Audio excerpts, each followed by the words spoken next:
Light ഹൗസിൻ്റെ പുതിയ എപ്പിസോഡിലേക്ക് ഏവർക്കും സ്വാഗതം. വർഷങ്ങളായി കിടപ്പിലായിരുന്ന അമ്മയെ വീട്ടുകാർ ചേർന്ന് നോക്കുമ്പോൾ പലരുടെയും മനസ്സിൽ ഒരേ ചിന്ത, ഇത്രയേറെ കാലം കിടത്താതെ പോയിരുന്നെങ്കിൽ മതിയായിരുന്നു. അമ്മയുടെ ആരോഗ്യനില ദിവസേന തളർന്നു പോകുന്നത് വീട്ടിലെല്ലാവരും മനസ്സിലാക്കുന്നുണ്ടായിരുന്നു. ഒരിക്കൽ അമ്മ വിടവാങ്ങി. സംസ്കാര ചടങ്ങുകൾ കഴിഞ്ഞ് എല്ലാവരും വീട്ടിൽ തിരിച്ചെത്തിയപ്പോൾ കൊച്ചുമകൾ മുത്തച്ഛനോട് ചോദിച്ചു, അമ്മൂമ്മ പോയപ്പോൾ എന്തോ നഷ്ടപ്പെട്ടു പോയതുപോലെ തോന്നുന്നു അല്ലേ? അന്ന് ആദ്യമായി മുത്തച്ഛൻ വീട്ടിലെ ശൂന്യത മനസ്സിലാക്കി.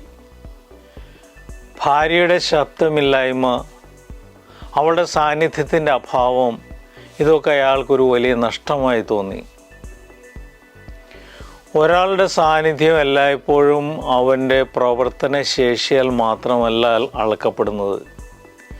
ചിലർ നിർജീവമെന്നോ പ്രവർത്തനമില്ലെന്നോ തോന്നിച്ചാലും അവരിലെ അപ്രത്യക്ഷമായ ഊർജം മറ്റുള്ളവരിൽ പ്രചോദനം വിതയ്ക്കാറുണ്ട്. ആകമാനം ഒന്നുമില്ലെന്ന് തോന്നിച്ചവരും ഒരു കാലത്ത് വലിയ സ്വപ്നങ്ങൾക്ക് കാരണമായി തീർന്നവരാണ്. അവർ പകർന്നു തന്ന പ്രചോദനത്തിൻ്റെ വീജികൾ എത്രയോ പേർക്ക് മുന്നോട്ട് പോകാനുള്ള ഊർജം തന്നിട്ടുണ്ടാകും. പലരും ബന്ധങ്ങളെ പ്രയോജനപരമായി മാത്രം സമീപിക്കുമ്പോൾ അവയുടെ ആത്മാർത്ഥത നഷ്ടപ്പെടുന്നു.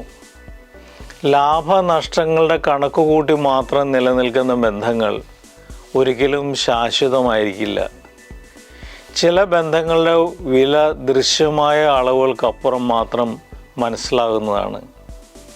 ഒരാൾ എത്രമാത്രം പ്രസക്തനായിരുന്നു എന്നത് മനസ്സിലാകുന്നത് അവൻ്റെ അസാന്നിധ്യം സൃഷ്ടിക്കുന്ന ശൂന്യത കൊണ്ട് മാത്രമാണ്.